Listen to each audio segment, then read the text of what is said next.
Bonjour à tous, l'or est en ATH, c'est-à-dire à son plus haut niveau historique, aujourd'hui à 2355 $ l'once d'or, en même temps que les actions et d'autres actifs à risque comme le Bitcoin. Historiquement, c'est très rare d'avoir cette situation.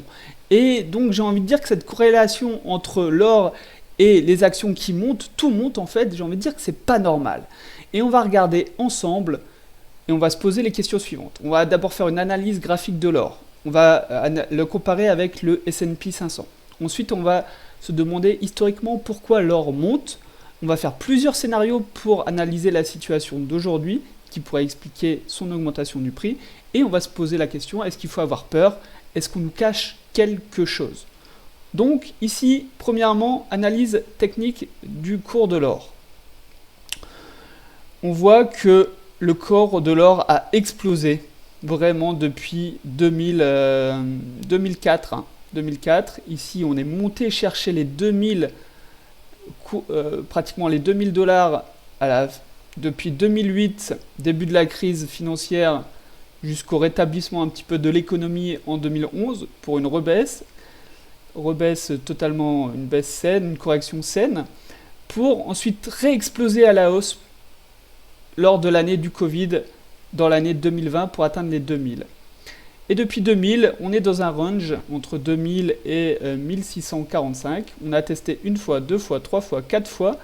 Et là, depuis février 2024, on a pété à la hausse. Et donc, on en est en ATH, comme je disais, découverte de prix, plus haut niveau historique.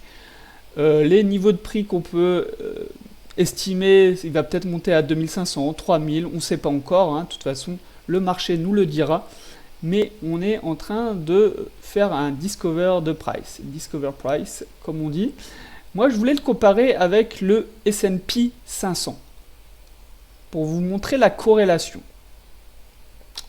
Alors, c'est pas ce graphique.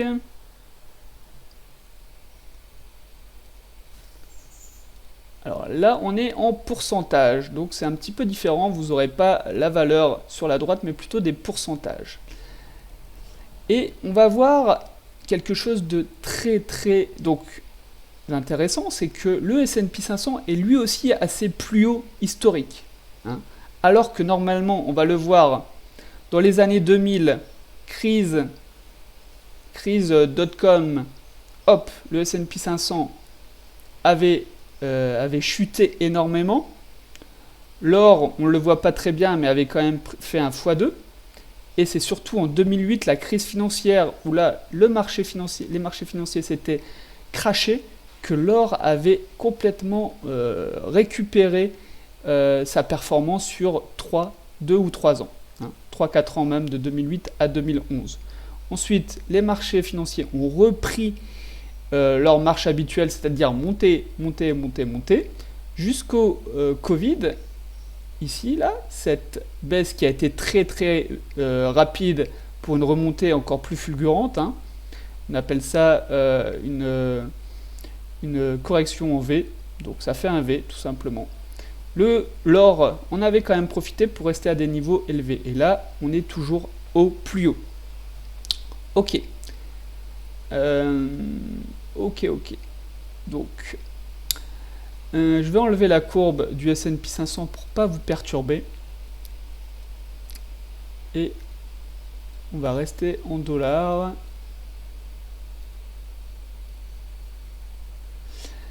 Alors, pourquoi l'or monte historiquement? Alors, l'or est une valeur refuge, vous le savez sûrement. Donc ça va monter en cas d'instabilité financière ou de crise financière, comme on l'a vu dans les années 2000, dans les années 2008 ou lors de la dernière crise du Covid en 2020. Là, c'est une valeur refuge, c'est normal. Quand on a peur, quand on pense que tout va s'effondrer, on se retourne vers l'or. Deuxième situation pour laquelle l'or monte, c'est que tout simplement, c'est un actif qui protège de l'inflation. Donc quand on imprime énormément de billets, quand il y a beaucoup d'inflation, quand le coût de l'argent augmente, eh ben, l'or augmente aussi proportionnellement. On dit souvent qu'une pièce de Napoléon vous permettait d'acheter un cheval dans les années 1900, aujourd'hui il vous permet d'acheter une petite voiture. Voilà, avec la même pièce d'or qui est restée au coffre pendant 120 ans, par exemple. Donc, c'est ça qui peut expliquer le cours de l'or de manière historique. Aujourd'hui, on a plusieurs scénarios qui sont envisagés, je pense, qui peuvent expliquer la raison. Alors, du côté des investisseurs, je pense qu'on a une perte de confiance générale en la monnaie. On le voit avec l'impression monétaire, les dettes qui augmentent de plus en plus et c'est pas prêt de s'arrêter. Hein. Et on a une perte de confiance dans les autorités qui nous dirigent. Et donc, on se réfugie naturellement, sans attendre de crise en fait, on se redirige vers de l'or ou d'autres actifs, on l'a vu, les actions. Parce que les actifs vont vous protéger de l'inflation et ça va vous protéger aussi de l'État. Parce que c'est très très très dur de vous prendre vos actifs hein, dans un État démocratique. Alors que l'épargne qui est sur vos comptes courants, sur votre livret A, qui est sur votre assurance vie, hein, on en a entendu parler récemment par Bruno Le Maire, taxer l'épargne qui dort, ben ça, l'État, il a en ligne de mire. Il va peut-être vous le taxer un jour. Hein, c'est peut-être pour bientôt d'ailleurs. Donc avoir du cash, ça sert vraiment à rien. Donc autant l'investir sur de l'or. Au moins on sait que on ne perdra pas d'argent. On ne va pas en gagner énormément en fait avec l'or, mais on ne va pas en perdre. Et puis on peut se mettre aussi du côté des banques centrales. Les banques centrales en fait depuis des années maintenant achètent de manière continue et en masse de l'or. Hein, je vais vous partager un petit article. Les achats des banques centrales ont augmenté de 18% l'année dernière. Et ça, c'est pour toutes les banques centrales, donc la BCE, la Fed, la Banque de Chine, la Banque d'Égypte, la Banque de tous les pays, en quelque sorte, Ouzbékistan. Pourquoi ils font ça? Parce qu'eux aussi, ils savent qu'ils ont emprunté énormément d'argent, qu'ils font rouler leurs dettes de plus en plus, c'est des dettes de plus en plus grosses, avec les taux d'intérêt qui ont augmenté, et ben ils ont besoin d'actifs solides, hein, qui gardent leur valeur. S'ils mettent des tas de billets dans un coffre, ils reviennent 5 ans plus tard, ce tas de billets vaut la moitié moins, alors que l'or vaudra toujours la même chose par rapport à un euro ou un dollar. Vous me comprenez bien, hein, c'est le même principe que l'inflation. Avec une pièce d'or, on pourra toujours acheter un coca aujourd'hui ou dans 150 ans, alors qu'avec $1, on peut acheter un coca aujourd'hui, mais dans 150 ans, on ne pourra pas acheter un coca, vous me comprenez. Voilà. Maintenant, faut-il avoir peur de cette situation, qui est quand même historiquement très très rare, hein. Tout monte, même l'or. Eh ben, en toute modestie, je n'ai pas à vous dire si vous devez avoir peur ou pas, hein. C'est à vous de vous former à votre culture, à améliorer votre culture financière pour en tirer des conclusions. Par contre, je peux vous partager mes conclusions à moi. Moi, mes conclusions, c'est qu'on doit prioriser les actifs pour votre patrimoine, pour conserver votre patrimoine, pour augmenter votre patrimoine, il faut avoir des actifs.